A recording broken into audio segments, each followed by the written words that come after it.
We talked about the pranayama before. We have done some Anulom Vilom, and the other one was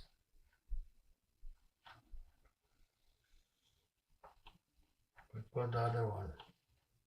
You guys remember? Nari Shodhan Pranayam,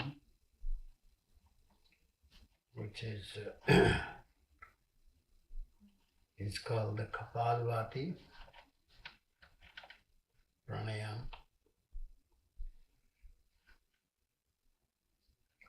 So these pranayams are really, really powerful,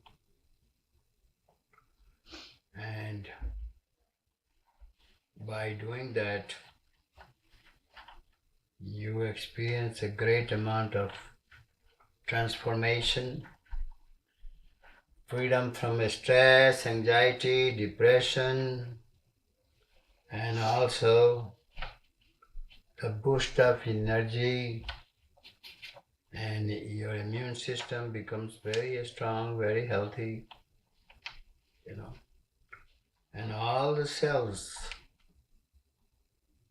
a lot of cells, they decay due to the not having enough oxygen. And so our cells, they have millions or billions of cells in our body, and those cells perform a great job, keeps our body very vital, very strong, very healthy.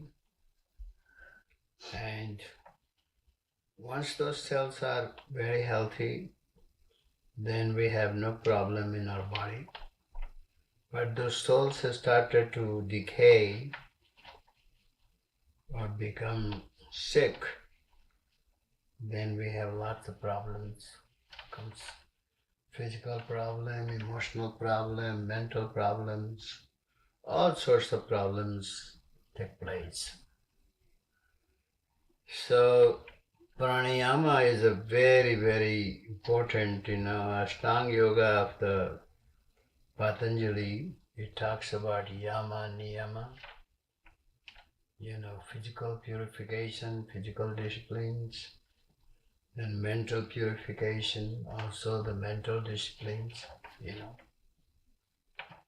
And because of that, not having that also caused so many illness,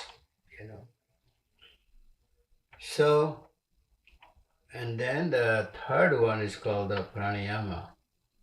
The third one is asana. Asana means the exercise, physical,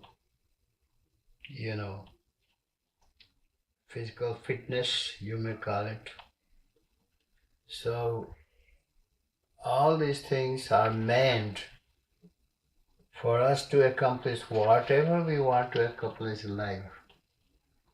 You have to have a body, you have to have a mind, you have to have the good health, mental health, and also you have to have a strength and vitalities.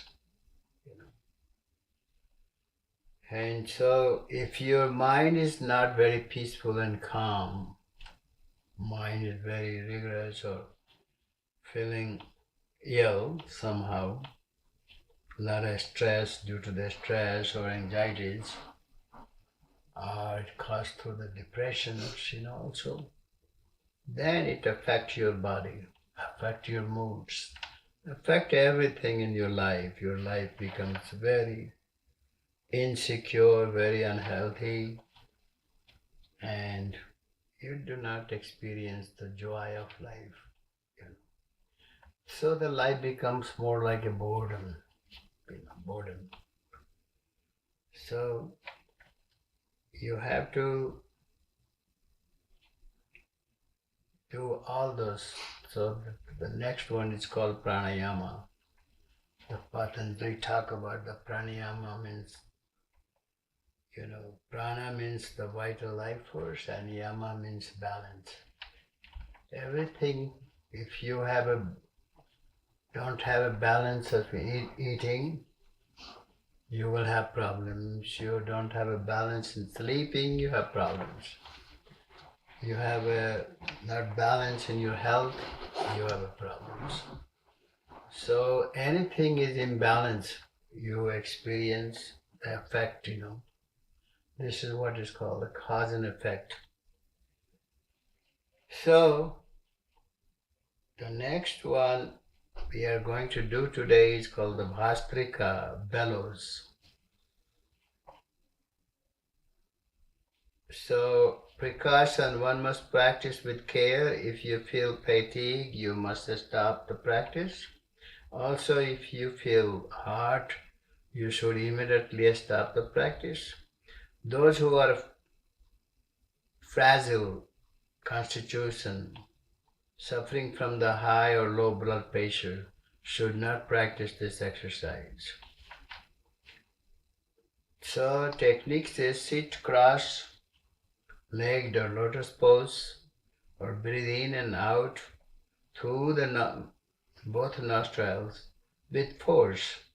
This pranayama should be done from the 2 to 3 minutes. This pranayama can also be done on the left side or the right side of nostrils.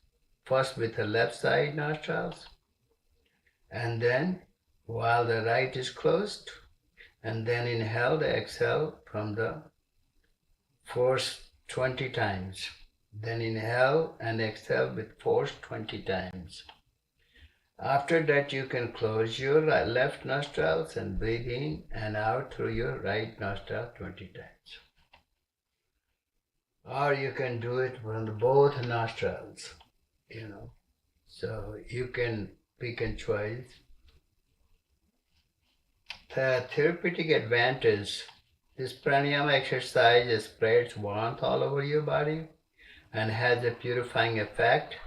It regenerates the liver, spleen, pancreas, and fortifies the abdominal muscles. Your digestion will improve and one experience the general feeling of all well-being. Problems like colds, cough, allergy, asthma, respiratory disease are cured. The lungs and brain get adequate oxygen. So health drastically improves. Blood is purified and the body is rid of the toxins. So all the toxins from your body gets out of the systems, cleaned out. Disease of the throat like thyroid, tonsil, and other ailments of the throat are cured. And the central nervous system is strengthened. It stabilizes and strengthens the prana, calms the mind, and helps prana to move upward from base chakra to the crown chakra. Also helps to awaken the kundalini. It also helps to control, purify the thoughts and willpower of the emotions.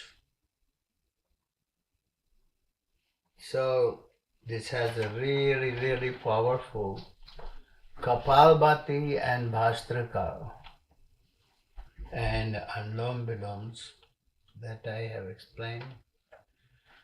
So this is done, keep your body straight, You can also do on the chair if you are not comfortable on the floor somehow. And you can do on the chairs, but we have to make sure that your back and spine is straight, so breathing becomes very comfortable, easier. So this is, and you can also breathe in and breathe out very fast,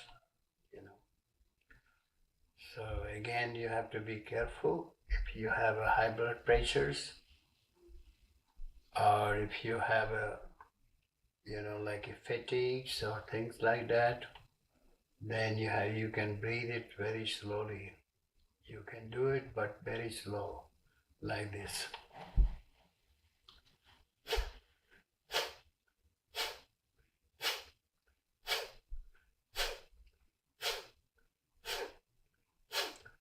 Otherwise you can do very fast. If you have eaten, then try to do slowly, maybe after 2 hours or so. Do it very gently. But otherwise you can do it very fast and very forcefully. And that helps the whole pancreas, your liver, everything gets, your digestive systems, like it gets all cleaned out. And not only cleaned out, it gets a complete exercise. Your tummy, you don't do any exercise for your tummy, for your pancreas, for your liver, for your kidney, you don't do any exercise. And this is why your liver, kidney and pancreas work very, very hard. 3-4 times we eat during the day and including evening. So all the food has to be digested, And if your system, like when you are young, see, your systems are very good. So you digest in no time, very fast. But especially as you grow older and older and older, everything slows down quite a bit. And that time, your pancreas doesn't work as good as used to be in a young age. But our eating habit has not changed. We still eat 3-4 meals a day, And some people munch even in the night, Even in the night, they will have something to eat, even in the bed. So you have to be careful about that, And best way to do is to eat small portions. And if you eat 4, 5 times, 6 times a small portion, then it's better. It is very easy to digest. And plus, especially between the 2-hour gaps. But if you are eating almost all day, something always, then that's not good. And so this is called Vastrika pranayam. Vastrika is super good pranayam. Vastrika and Kapalbhati is the very powerful. And of course, Anlom Bilom is also very, very good pranayam. Excellent. So we can do that every day. You should do every day, and start with like a 5-minute each pranayam. And then slowly, if you want to increase, some people do like half an hour pranayam. And they are excellent. If you are doing half an hour, then you are doing a great job. Okay, any question?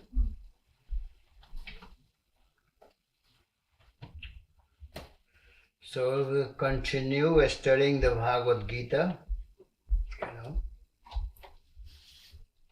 This is called most powerful wisdom.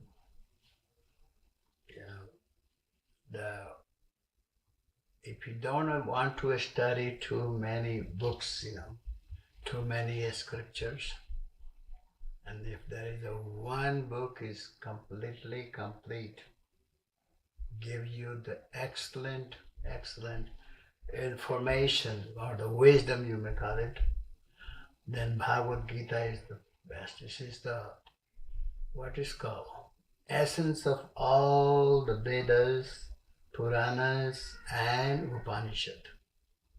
It is what is called the juice of all scriptures, Bhagavad Gita. So this is why it is very, very wonderful. And if you are really in stress or feeling very down or depressed, read the Bhagavad Gita. It will help you immediately, right away, and your trouble will be out of the way. So it's a great spiritual wisdom, great. So,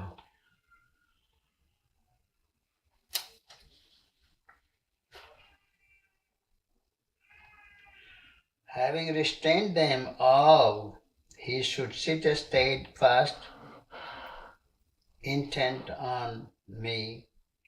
His wisdom is steady, whose senses are under control.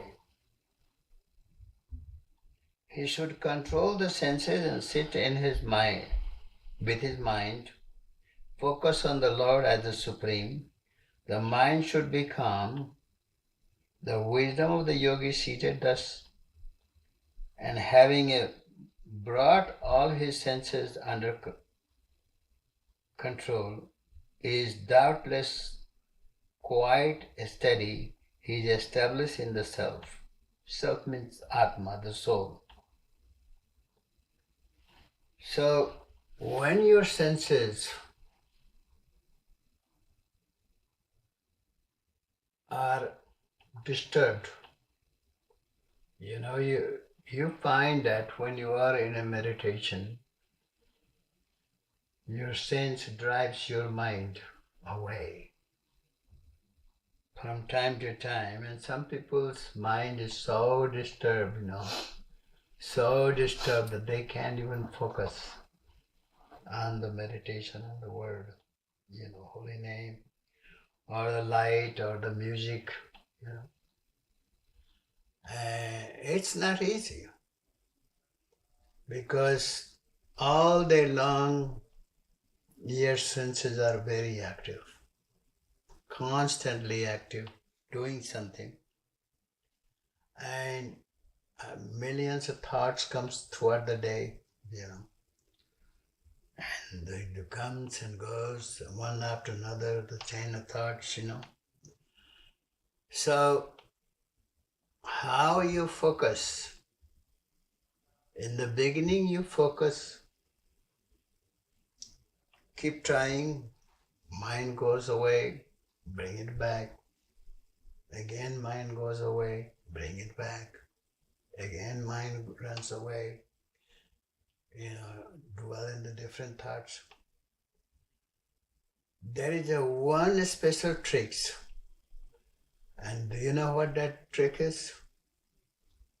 That mind goes, let it go.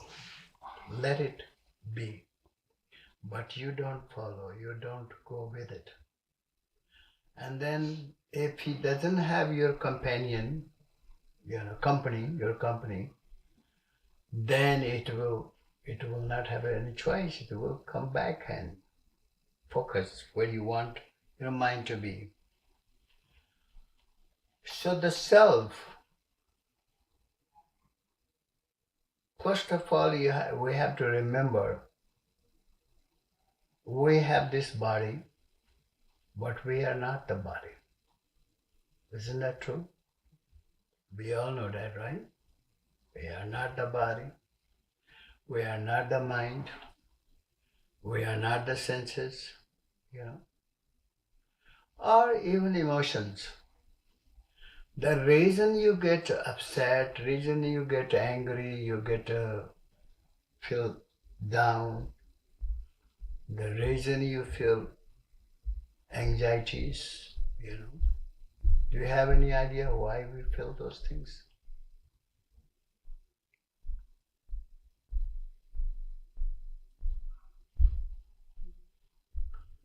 Because we identify with the body. When you identify with your body, then of course you are going to identify with your mind, identify with the senses, the whole thing, the whole package. And you get very involved with this whole situation, with whole thing. This is like your kingdom, you are the king, And so you want to participate in all the activities of the senses, of the mind, of the ego, of your intellect, and you name it.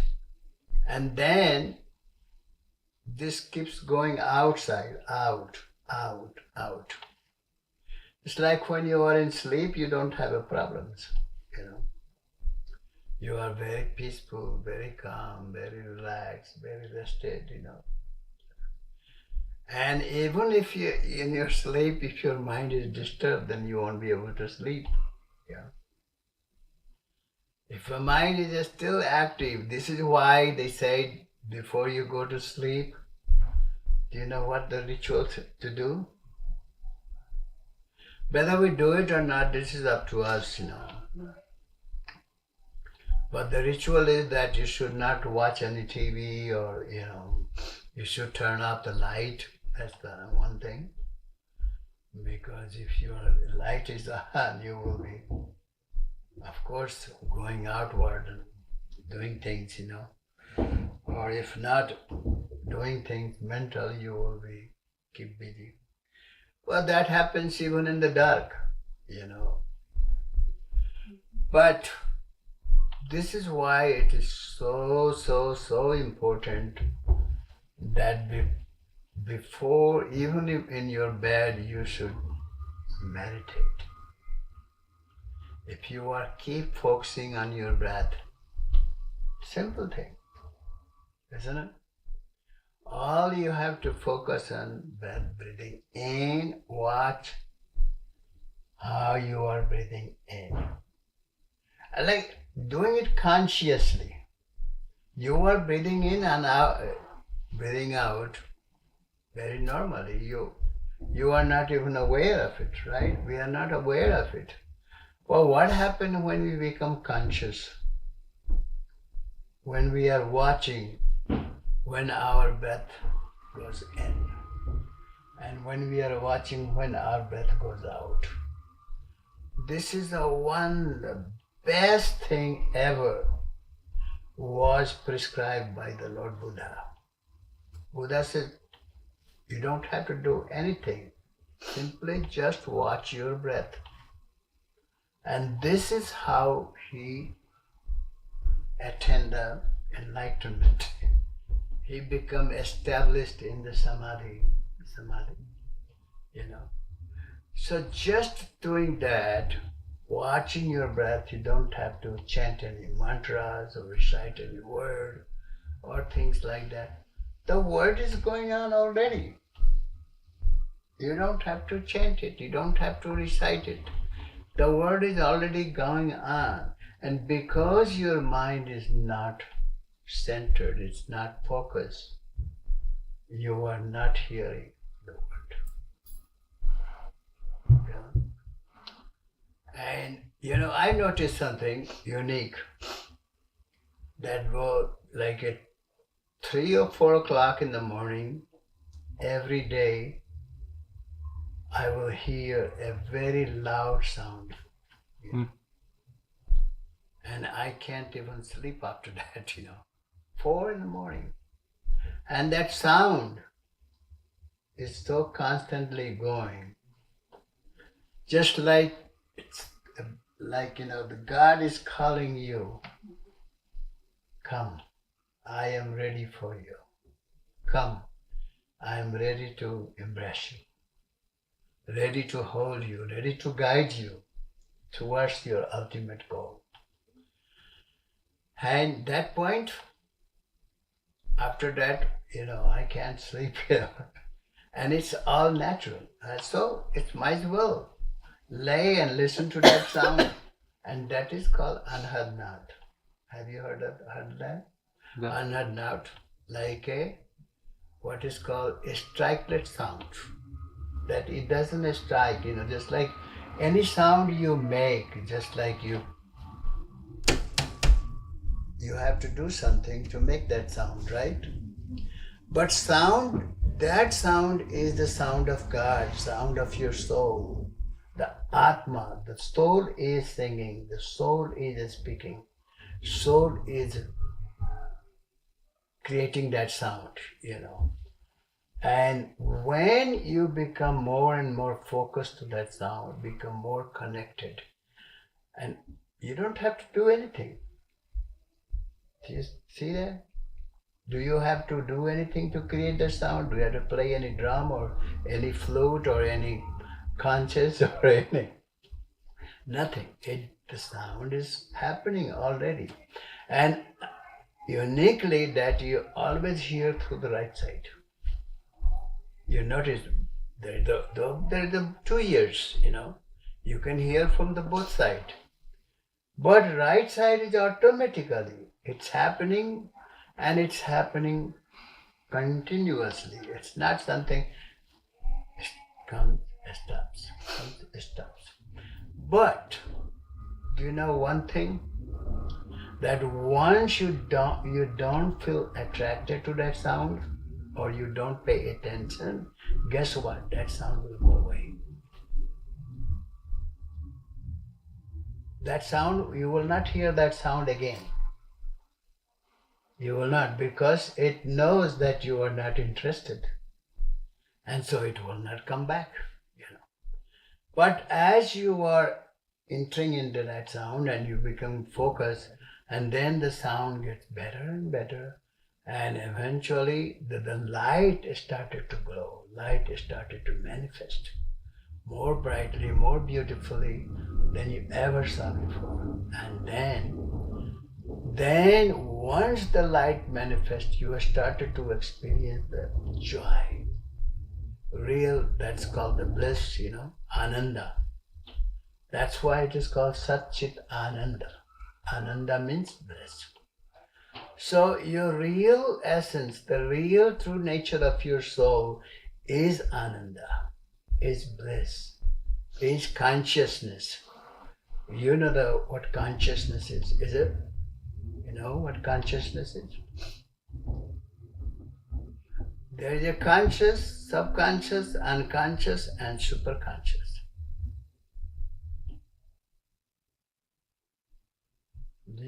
Do you understand that? Sometimes we are unconscious, sometimes we are conscious, and sometimes we are in the state of subconscious. Yeah. And this is a thing that we go back and forth, conscious, unconscious, conscious, unconscious, conscious, unconscious. And the subconscious is the one which records everything in your brain, everything.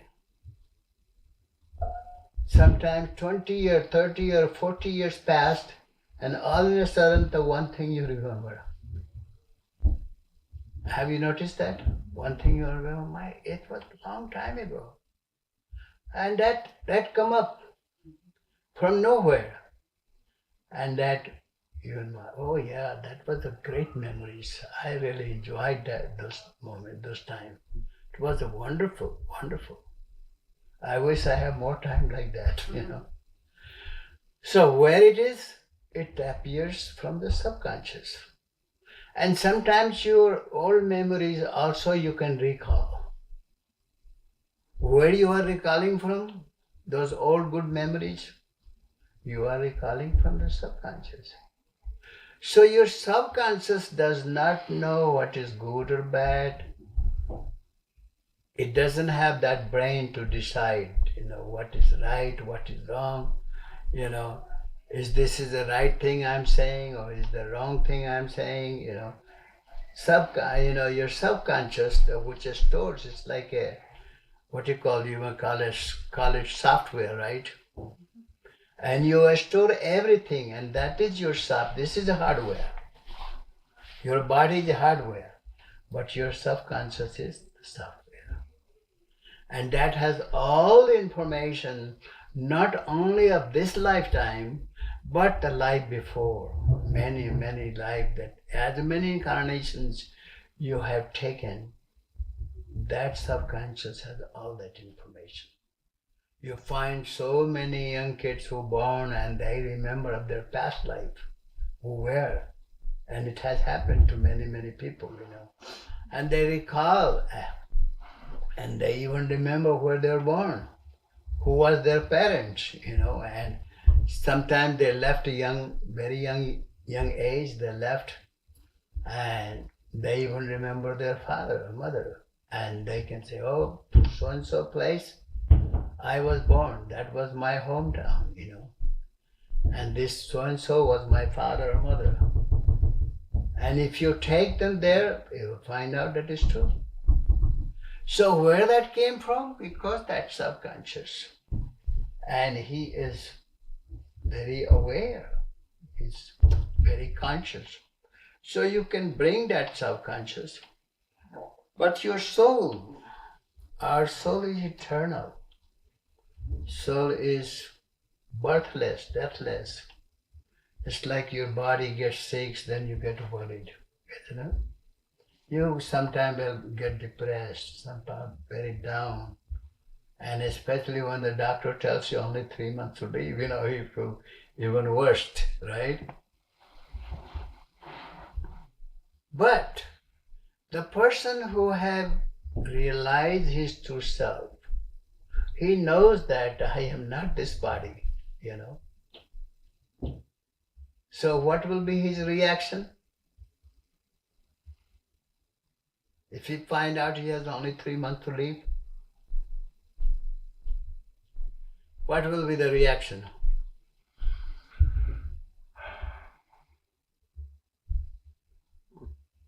Shock.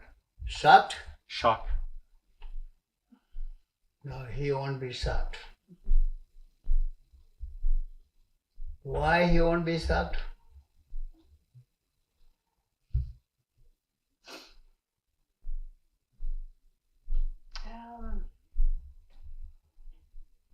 He knows that there's an exit, that more prepared for it, will be less upset. That's exactly right. He will be or she will be less disturbed. Because a person knows that I am not this body and this is not a permanent, it's not here forever and ever, as long I want to. Some people, yes, they can control because they are advanced soul and they can control that they want to live longer, they can overwrite it, and they can go on and live longer. But other person, they say, well, my work is done. I have came what to do. And I'm all around, I was aware what my mission was in this life, and I have done that mission. I accomplished it. So, and plus this body is not that capable anymore. It is not, it has gone weak and frail and all that, all those things start coming up. And so what you do, just like your car, if it keeps breaking down, then what you do? You have to get a new one, right?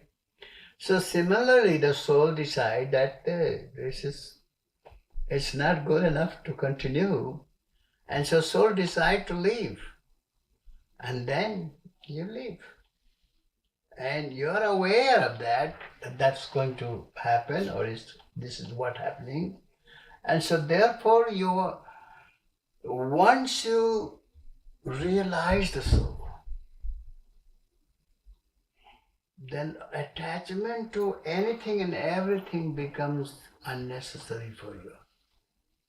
It just happened to your consciousness. You become less attached to the things. See what I mean? Less attached. You know the function, purpose of this body. You know the purpose of your family, the purpose of what you have to do in life. You know who you are. That making sense? The people who don't know who they are, they think they are this body, they are Mr. John or Mr. Trump or Mr. What is called? Gates, and that's all they know, and this is me, and this is my life, and this is my family, this is my house, this is. So what you call it when they say this is my, what do we call it?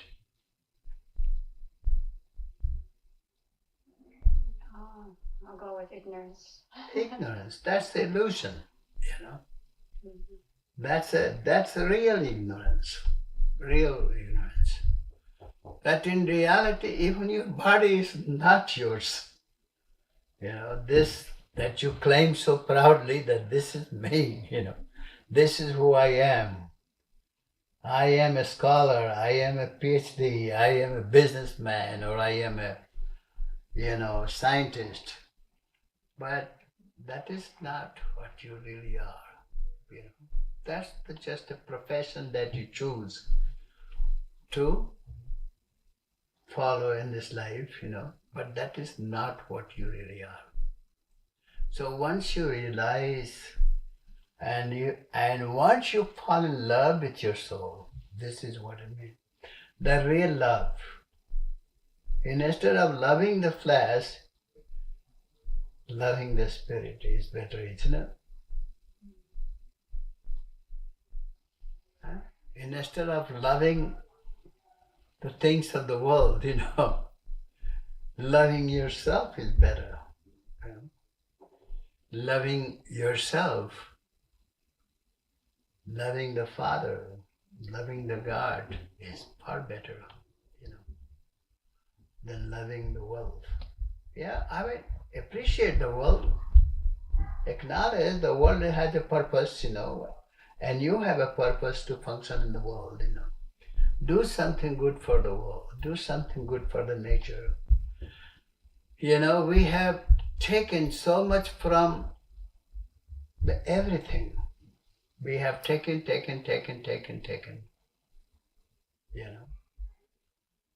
In the childhood, we taken from our parents, They worked very hard to raise us and took care of us,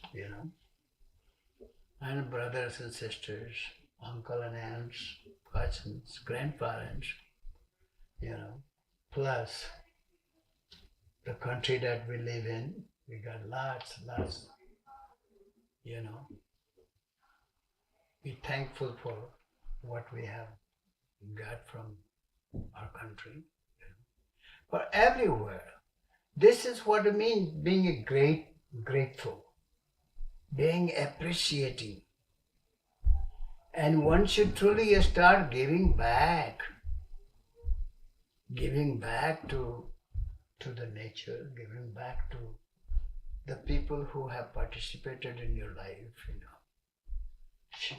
giving back, not just being. You remember the story of the coal factories and warm fuzzies, and how they are very stingy and hold back to it, and that's why they were so miserable and so insecure, so sad, so down, and they had no happiness, no joy in their life, But once they start learn how to give back, how to share, how to participate, not being, uncare, but start giving, start sharing. The universe is, you have to give to the universe, and then universe gives you back.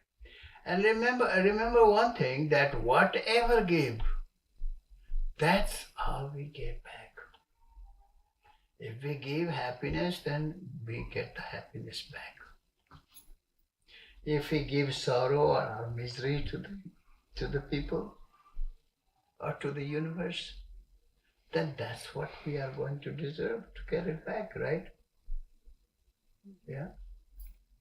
If you are very loving and kind, very generous, very happy, and then you also get back that. It just comes back. And comes back in tenfolds, even hundredfolds. So that's such a secret, and that's what, it's so important. I mean, more important than anything in the whole world is to know yourself,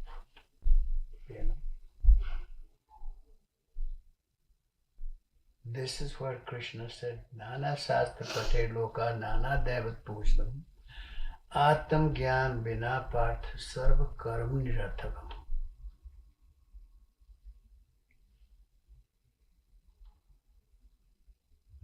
You may study or believe in lots of holy books.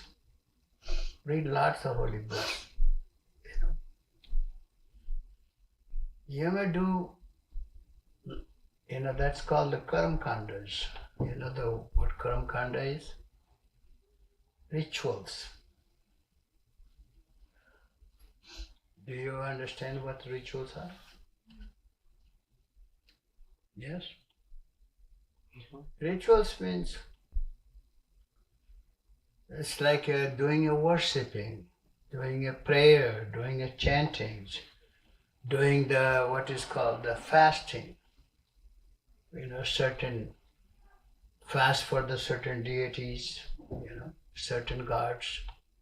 When the holy festival, godly festival arrives, and you do fastings, perform the fasting, perform yagyas or havans. Yagya means sacrifice, the fire, sacrificial fire, and you offer the 5 grains, offer the what you call the dhoop, the havan things, you offer that. But do you know the real trick there? You offer the 5 grains mixed with the ghee and all that. But the real offering, do you know what it was, the real means of offering? Is offer your calm, krodh, mad, logh, ahankar. You are offering that to the fires of yajna, the havan. And that should be destroyed if you want to have eternal life. But instead, people just offer the grains. And if those grains, or people offer the milk to the Shiva, and they pour the milk and pour the milk. Millions of gallons of milk is been offered in the Shiva festivals. Right now it's going on right now.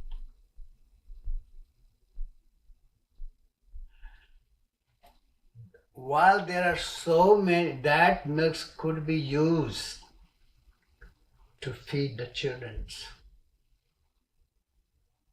Thousands and thousands, millions of starving children. They don't have milk. Their mom cannot give the milk.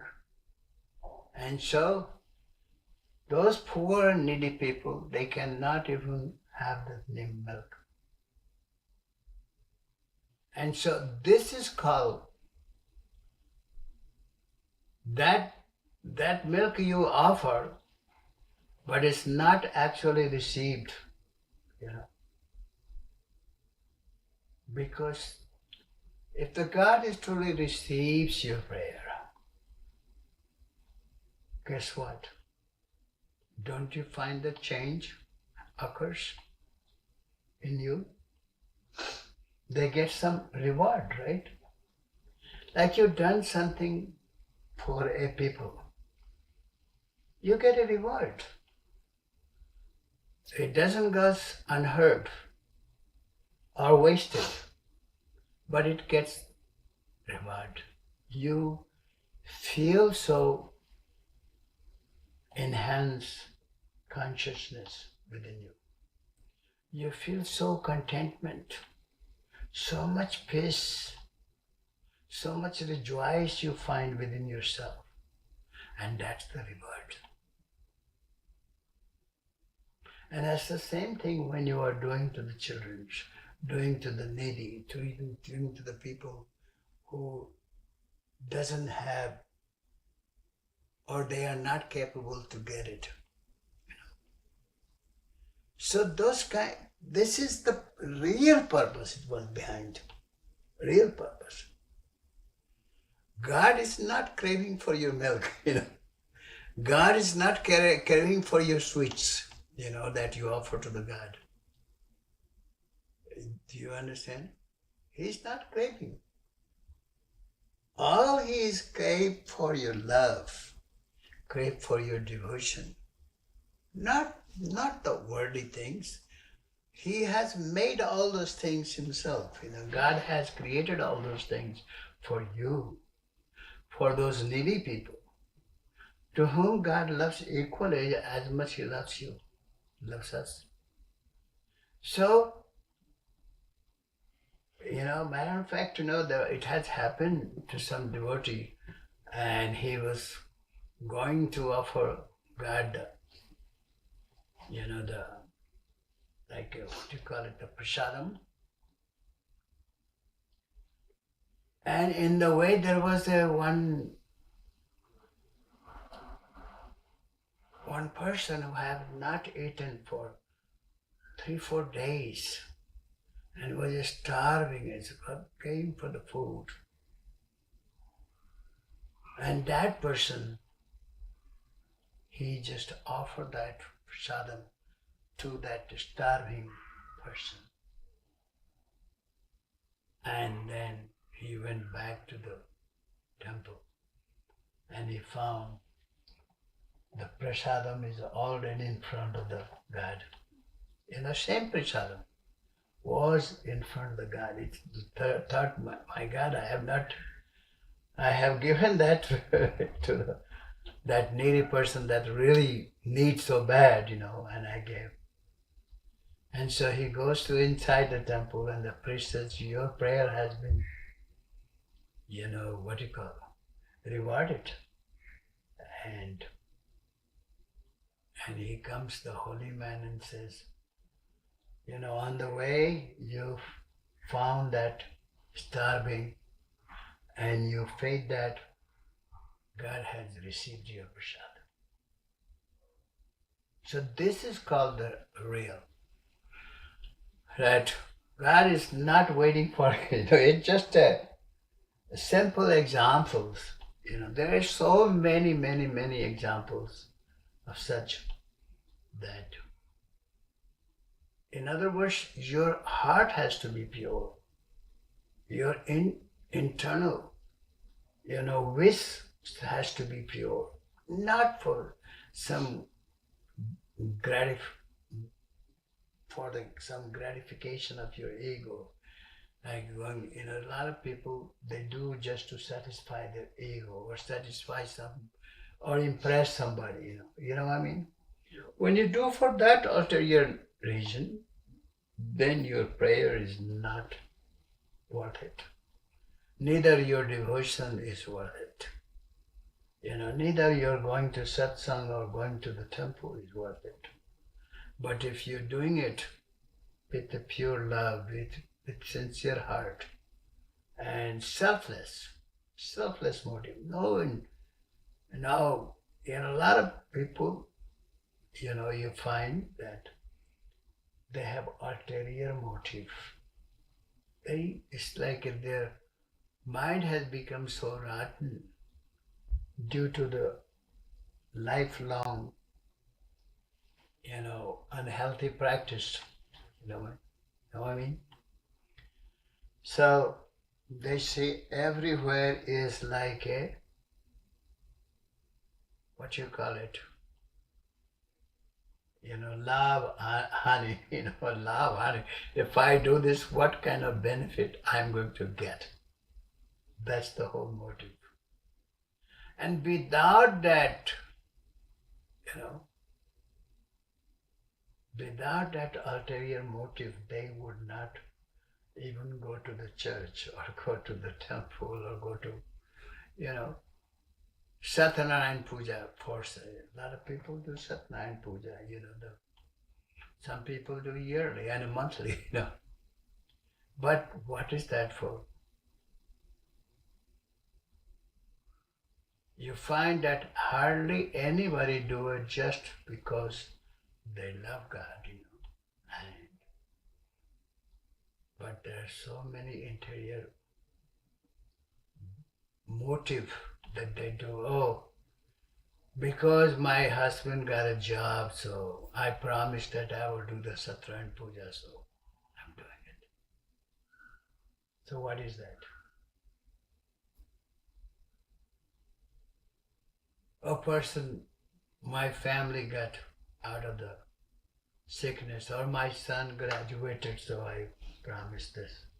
Or if my husband get his sickness healed, then I will do it. Is that a right way to do it? No. Is the right thing to do? So you are doing business. You know what I mean? You are doing business. So that should never be modest. And this is why Kabir said, दुख में सुमरन सब करे, सुख में करे न कोई. जो सुख में सुमरन करे तो दुख काहे को होई.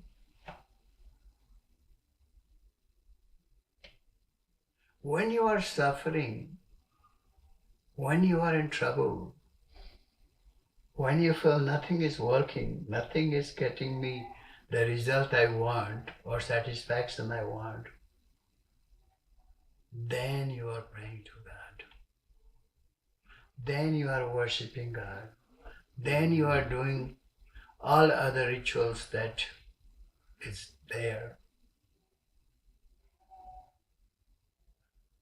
But isn't that one should be do it every day, everywhere, wherever you can? And if you do that, then those suffering would not will even come.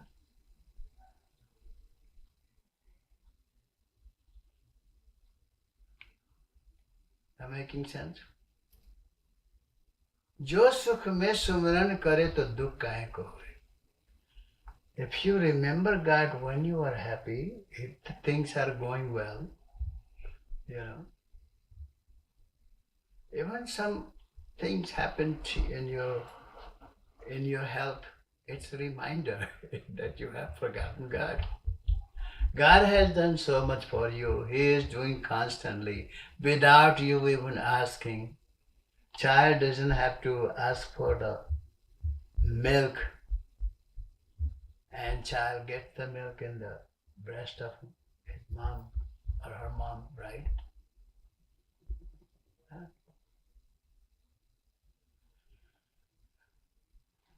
So, all those things, even in the sleep, you are not conscious of your breathing, but that God is breathing for you, you know, and He is keep your breathing going. So there are so many thousands, if you count it 1,000 times, thousands of things God is already taking care of us.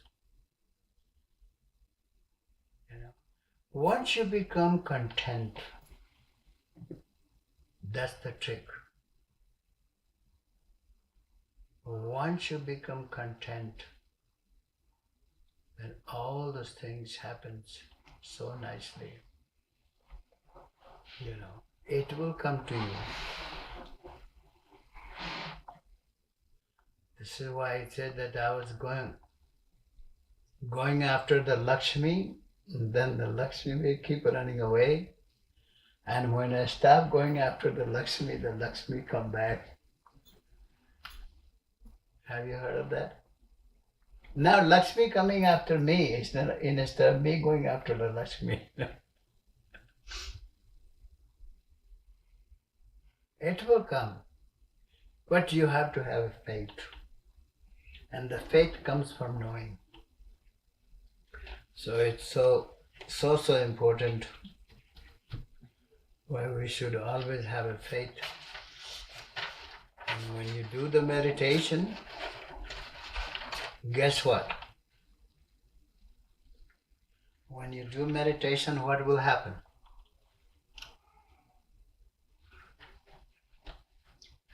Your knowing, your faith expands. Yes. Patanjali said Chitta Vritti Nirodhasya Yoga. The control of mind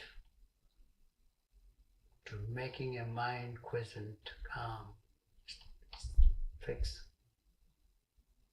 Then you have your experience, the true experience of the yoga, the union. First you must control your mind.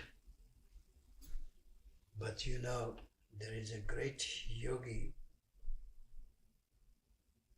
and he was very young yogi, Ashtabakra, who was the guru of King Janaka. Do you know what he said? When you know yourself, you see yourself, realize yourself, then the mind becomes calm automatically. Then you don't have to control your mind. Mind becomes controlled, mind becomes calm, mind becomes completely slowed down. It's no longer restless, no longer going after the things of the world. Keep working, keep thinking, keep going. It will stop all that. Automatically. Once you realize yourself, once you become connected with yourself, because you are not connected, you are wildly, what is called the wildly going after the world. Do you ever got hold of the world? No. World keep going. So once you stop and do your meditation, and once establish the self, you're done. Now you rest, relax, take it easy, enjoy. Then all things, whatever your needs are, it will come to you. You don't have to run after. Not greeds, needs. And it will be given, it is promised. So thank you very much.